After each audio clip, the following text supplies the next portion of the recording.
Cyberpunk never dies. Sure, it might seem a little quaint to think about a 90s coded vision of the near future full of killer AIs and dystopian surveillance states when that reality is already banging on the front door.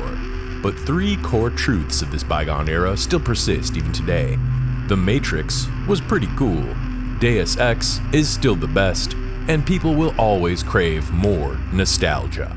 Enter Parkside, Decayed Soul Manipulation, a grim and edgy title for a grim and edgy game about cyber cults, corporate conspiracies, and the complex ethics of being a conscripted drone pilot. A lot of retro-styled indie games try to gently sidestep their obvious influences with a wink and a nudge to the player, but solo developer Banana Hardsoft strips away this layer of pretension, cranks up the drum and bass, and says, "Give me Deus Ex, but make it dirtier."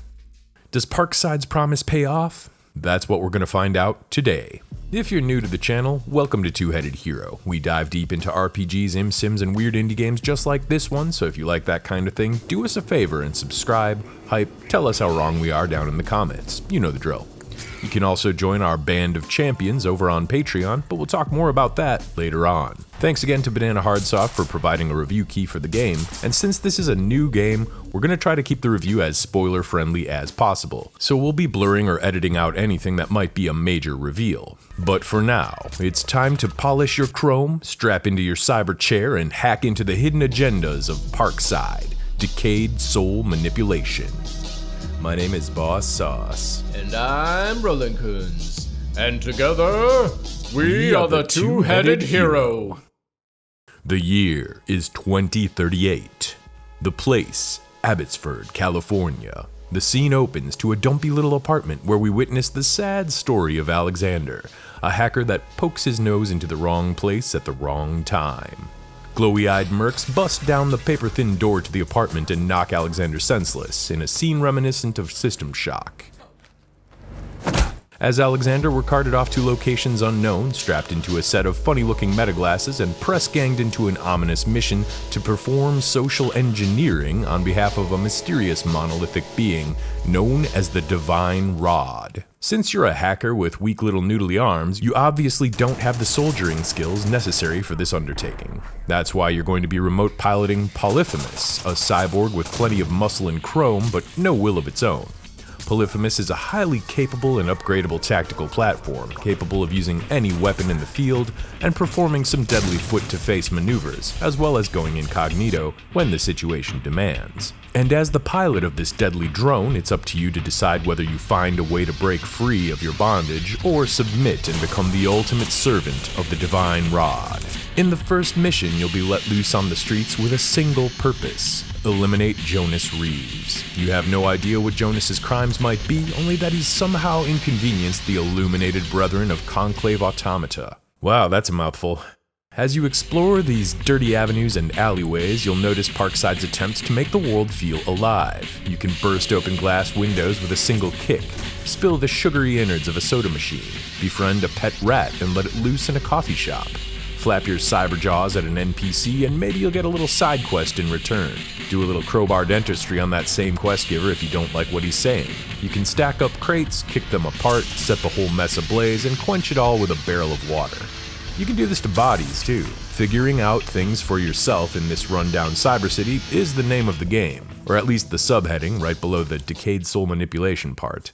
Most of the time you can walk around the streets and the cops won't give you a second glance, but if you whip out a gun or punch a pedestrian, they'll drop the hammer on you without notice. The stealth and social elements here are a great idea, if a bit unreliable. There's not always a clear signal of what will piss off an NPC. Sometimes they'll warn you to back off, or stop messing with their stuff, or ask for an ID if you approach a restricted area, giving you a moment to pause and try to figure out another way around.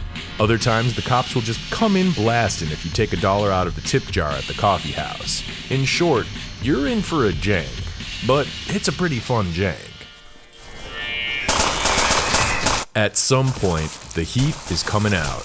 Combat is heavily gunplay oriented, but Parkside provides plenty of tactical tools and cool powers to help you survive in your mission. Firefights feel exceptionally fast and lethal, and Parkside features a location-based damage model cribbed directly from Deus Ex. Tapping heads causes a gory explosion. Arms and legs can be crippled, and this goes for both you and your enemies. This makes fights feel frantic and confusing at times, especially once your vision swims from an errant graze along the hairline. Polyphemus has an edge though. Whenever you're in a safe location, you can drink this magical orange super beer to ward off the effects of death a single time and wake up back here no worse for the wear. This is the closest thing we get to a mid-mission save, unfortunately, which means you'll be dying time and time again. To level the playing field, Parkside features tons of guns. I counted at least 20 during my playthrough and found ammunition for ones that I never even picked up, so there's likely some more out there. Polyphemus can carry around a whole bunch of different weapons at once. A melee weapon, a handgun, submachine gun, marksman rifle, shotgun, and a heavy weapon can all be lugged around in their own dedicated slot. Swapping to a new gun of the same type will drop the old one on the ground. I think that's a pretty fair middle ground. There's no grid inventory to mess around with, but you'll still have to make the hard choices depending on your situation. Weapons range pretty widely, from tasers to flamethrowers, and each one seems to fit a specific purpose, which is pretty impressive considering the sheer number of weapons on display here. But you'll quickly find your favorites. The crowbar can be used to open low-level locks and break heads in equal measure, but there's also a fire axe if you want to make sure your first swing is the only swing. This bullet hose of a machine pistol makes a real big mess, and it's hard to deny the satisfaction of taking down a chopper with a well-placed seeker missile. I tended to stick with this beast of a sniper rifle, which was just unparalleled in stopping power and accuracy when paired up with the slow time ability. We also get the classic M79 grenade launcher and a massive street sweeper cannon from these walking mechs. They're all pretty fun in their own right, and the arsenal is supplemented by a big pile of utility items that you can carry around in your big deep cyborg pockets. Landmines, throwing knives, grenades, various types of goggles, lockpicks, and dangerous street drugs can all come in handy in a pinch. But at its core, Parkside is a shooter, and there's one very important test that every single shooter has to pass: the shotgun exam. Parkside really spoils us here. We've got not one, not two, but 3 different shotguns.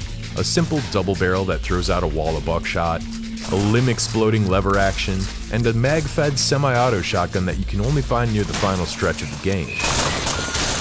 Each one has its merits, and they all feel real good to use on whatever unlucky guard or bandit happens to be in front of you, but I think I gotta give the edge to the classic cowboy stylings of the lever action. It's got the perfect balance of fire rate, magazine capacity, and stopping power, and seemed to be the only one of the 3 that consistently chunkified anything in its path. Welcome to 1887, motherfucker. But if that brand of ultraviolence just isn't your flavor, a non-lethal playthrough seems possible using the knockout gas, tranq darts, and good old-fashioned baton strikes. But I'll leave that one for the challenge runners to figure out. For me, it's hard to stick to creeping around with a taser when a hip-mounted auto turret presents itself as an option. The tummy gun is just one of the many powerful upgrades on offer here. Players earn experience points whenever they complete an objective, explore parts of a level, or unearth a secret, and this can be spent right away to buy some new and exciting perks. Passive powers let you perform mundane tasks like unlocking doors and hacking terminals a little more easily. And there's also some fun little gems hidden in here, like turning your fists into telekinetic projectors so that you can clear tables at restaurants a lot more quickly. But the skill tree really pays off with active powers that run off your cyborg's recharging battery. So we get some abilities like Fervor, which slows down time, and Psychic Projection for an out-of-body recon experience. If you're getting impatient in a no-driving zone, a super speed power lets you dash faster and jump higher, and the cloaking ability works pretty well to help you slip into places unnoticed. There's even a unique body snatching skill that allows you to hijack an enemy and cause some chaos, even though it works kind of counterintuitively. It teleports you right into the target's location as they die, which might set you up for a world of pain if they're surrounded by bad guys. All these are just a few examples, and each power can be further upgraded with additional perks to make them even more useful. But for me, the wrench ability proved to be the most useful skill time and time again. This versatile hacking skill can be further upgraded to work through doors and walls, unlock terminals and keypads, or bring robots and turrets to your side. Be the problem you wish to see in the world. I'm pretty sure Gandhi said that.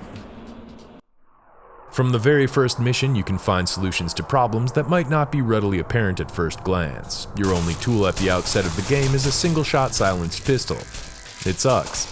This thing probably won't get you very far if you're expecting any resistance, so the Brethren link you up with a local contact that can point you at some better hardware. This means that you're in for some side quests. You can try to tell this guy about your situation, being kidnapped and strapped into a drone pilot chair against your will, but if you do, it doesn't turn out well for him.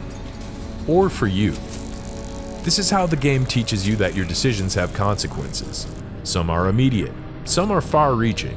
The game tracks a huge variety of stats during your playthrough, and I'm not 100% sure what all of these do, but they do seem to have an influence on the endings that you'll get. According to my emails with the dev, Parkside has 2 main endings with 4 sub-variations. That makes for a pretty good amount of replayability. So, to avoid further torso explosions, you'll probably decide to go along with the Brethren's plan for now, which leads you to this dilapidated squat where several addicts have gone mad from a drug called Neuroblast. This is a good primer for all the buildings you'll be infiltrating throughout the game. Interiors are huge and packed to the brim with secrets.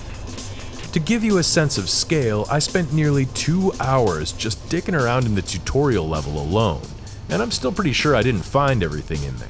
Kicking down that pile of trash might just lead to a secret way into your victim's apartment. Crawling through a vent might be a great escape route or a place to hide the bodies. There's a ton of interactivity. Terminals to break into, cameras to disable, keypad codes to discover, locks to pick, and it feels really good to see all the ImSim staples working together within this grand design.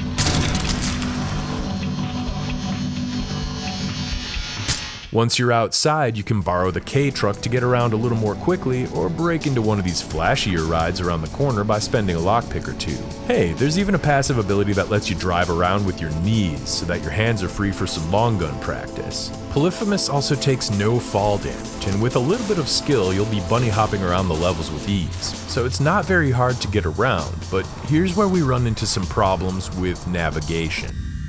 This game takes place in the near future. You'd think we'd have a working locator in a cyberpunk game, right? But instead we just get this tiny map, not much more than a digital image, and an objective marker, which only works sometimes. It's fine if your mission is murder this guy or get over to this building, then you get a big green X to follow. But the game tends to throw a lot of hunt for a tiny object in a big old office type of objectives your way, and this leads to a decent amount of wandering around, muttering, "Where the hell do I go?" especially in the later levels. Oh yeah, and there's a threat indicator too. It's pretty tiny and easy to forget about, and I totally forgot it existed until I was looking at the footage later, so I guess I didn't get a whole lot of use out of it. But once you've managed to find a way up to your target, you'll be faced with the first real choice that the game presents. Will you commit a murder to appease your kidnappers? Or will you talk to the target and maybe try to find another way out of this? Just a quick heads up right here. While this is a spoiler-friendly review, you might want to skip ahead to the next chapter if you decide to play Parkside for yourself. Consider this your warning if you want to go in completely blind. If you decide to kill Jonas without a word, you'll head to the extraction point and the administrator will praise your competence. But if you decide to talk to him first, Jonas will reveal that he also worked for the Brethren as a contractor, and he'll warn you that you're both probably going to suffer from spontaneous chest explosion in the next few seconds. You can still flat out refuse to kill him, but the Brethren have a sniper waiting across the street to send a bullet through his bedroom window anyhow, and then they just kind of chastise you for your inaction. So you head to extraction anyways, where the admin will still say your performance was up to expectation. This seems a bit strange unless they expected you to resist, and they had no choice but to go along with it due to orders from a higher office, or from a higher power. And even this first simple choice might lead to some further repercussions down the line. Parkside is packed with decisions like this, which can lead to entirely different side quests, gameplay routes, and alternate methods of solving the main objectives. You might blackmail a bouncer by breaking into his apartment and showing him his own emails, or tip off a gang leader that one of his former crew turned informant, or rob a store safe by opening up the gas main and knocking out everybody inside. I absolutely love this kind of stuff, and it really calls back to that interlocking quest design from the original Deus Ex. As a player, And as Alexander, you're going to be repeatedly forced into doing reprehensible things in the name of the divine rod. Now, on the whole, gamers are pretty acclimated to certain expectations. When a game puts a head in front of you and tells you to click it, you're probably going to click that head without thinking twice. So I didn't even know that talking to Jonas was an option until my second time around. Alexander, on the other hand, he's bound to a chair, pumped full of drugs, and his mind is held hostage within the metal frame of Polyphemus. He seemingly has little choice in the matter, but as players, we have the choice to simply turn off the game and walk away. Which leads to a more philosophic question. Is it wrong for us, as the player, to help Alexander and the Brethren commit these acts of sabotage and terrorism? Is it equally wrong for us to leave Alexander to his fate when we're the only ones that could possibly free him from his virtual slavery? Is this a classic Trolley problem we got going on here? Unfortunately, the story tends to meander a bit. A few moments pop up over the course of the plot where you feel relegated to side gigs while the major players are making their moves in the background. And I understand it's gotta be a monumental task to go toe-to-toe with the depth and quality of Deus Ex's writing, especially as a one-man dev with precisely 0 voice actors on the project, but sometimes the moment-to-moment dialogue just isn't quite there. Even so, there's a couple burning questions that kept stringing me along throughout the entire story until those credits rolled. Who or what is the Divine Rod? And what does he want? Once the campaign is completed, you can also go back and replay levels using the level select or even mess around with some cheat codes. This is a really nice throwback to 90s design that I wish more developers would take note of. Although an all-weapons code is sadly missing.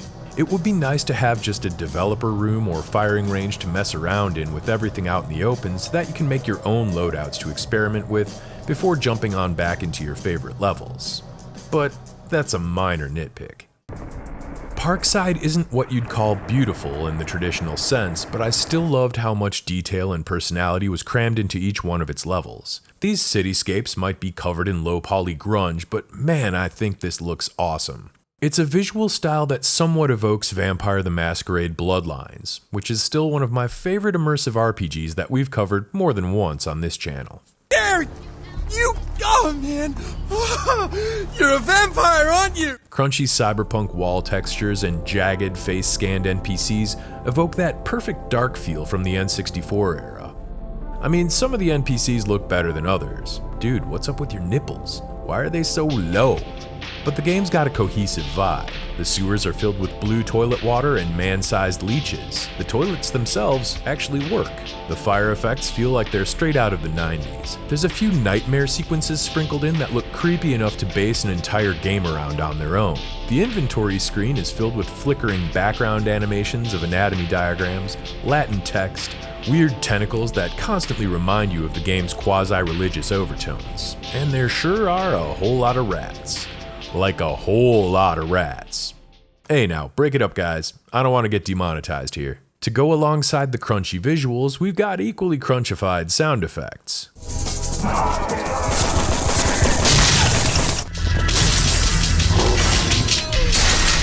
Good explosions and shotgun noises that feel extraordinarily era appropriate.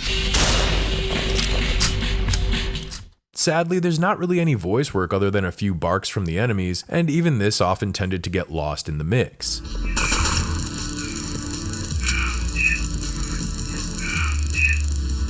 Some solid voice work for the cutscenes and dialogue would have gone a really long way to bring this experience right over the top and make it feel like a product from the cutting edge of the CD-ROM era, but I realize this is a super expensive ask for a one-man crew. The original soundtrack, though, is a particularly bright spot, and I loved it. Largely composed by Banana Hardsoft with some additional tracks by D-Beat Cooper. This album is filled to the brim with badass D&B jungle beats and creepy ambience. According to the dev, much of it was sourced from 90s sample CDs found on archive.org and arranged in a decade-old version of Fruity Loops for maximum authenticity. It's pure fire and helps elevate the entire package into feeling like a lost relic from the 90s. While the first half of Parkside starts out strong, it wavers a bit in the second half. So, I got a few notes. The non-linearity and quest immersion we see in the first act does take more of a backseat in the second. A few of the late game missions take place in linear techno dungeons or wide open spaces that don't exactly play to the game's strengths, but even those contain some truly memorable moments, especially when they dipped into horror territory.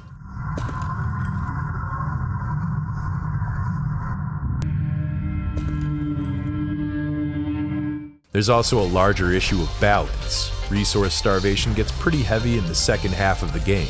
Parkside is generous with medkits, lockpicks, and hacking spikes at first, throwing heaps of them your way in the first 3 levels especially, but this tapers off pretty badly by the final stretch. Sure, it creates a certain level of tension when you're creeping through the hallways with 4 health and your last 2 sniper bullets on hand, when you know that death is lurking right around the next corner, but the entire experience would have been much improved if the pickups were placed a little more evenly.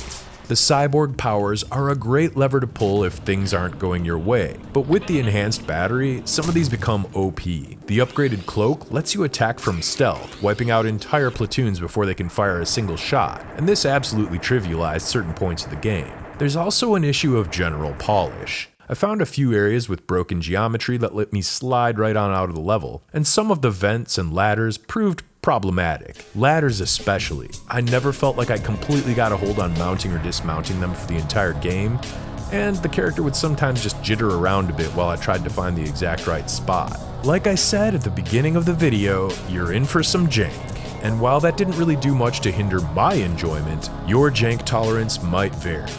Finally, I have just one extremely small nitpick which has no bearing on the game at all, but it's my video, and I'm gonna say it anyhow. It would be really cool to see first-person animations for the smokes and beers. I mean, come on, the Divine Drink already has an animation, just maybe put a beer in there real quick, so I can roleplay like I'm relaxing in the club for a second. New Ghost in the Shell series. New Neuromancer show around the corner, and then in real life we got viruses on every computer and flock cameras on every street. Dystopia is all the rage these days, and sometimes it might seem like we're living in the future that all the cheesy 90s cyberpunk movies promised. But where's all the cool laser eyes and robot legs and hip-mounted autoguns? Worst future ever. It's a mess. But at least with Parkside, we get a fun love letter to 90s design, a story with some choices to make, a shooter with a massive pile of toys to mess around with, and another RPG that doesn't have a single sword or dragon in sight. I mostly had a great time here despite a few issues, and so if you're down for a decent box stacker that holds the cyberpunk aesthetic near and dear to its heart, it's hard to go wrong with Parkside, Decayed Soul Manipulation. It's also hard to go wrong when you have the backing of these wonderful heroes from our cozy little tavern over on Patreon. Supporting us with just a few dollars every month helps keep the fire burning, and you'll get access to some exclusive behind-the-scenes stuff, our private notes, scripts, and other bonus materials. High praise goes out to these paladins: Wolfgang Bristol, Yaroslav Rybaki, Jim DiFrancesco, Woolpins, Adam Uselman, Amelie McNamara, James Blake, Cameron Frement, Dominic Nguyen, John Williams, Mahogany God King, and our YouTube members, Godspeed7, Vinny2142, Muggs McGurk812, and all the rest. Thank you so much for all your generous donations. It really means a lot, and it goes much farther than you know. We also have YouTube memberships with cute little JC Denton emojis and goblins galore, and a public Discord server that you can join at any time to hang out and chat with like-minded adventurers. No credits, no problem. You can still support us by spreading these videos far and wide to your ImSim appreciating friends, slapping the buttons down there, hitting that hype thing on mobile, and letting us know what you would like to see here next. If you're still craving more ImSims, maybe check out one of these, and we'll see you on the next Two-Headed Hero.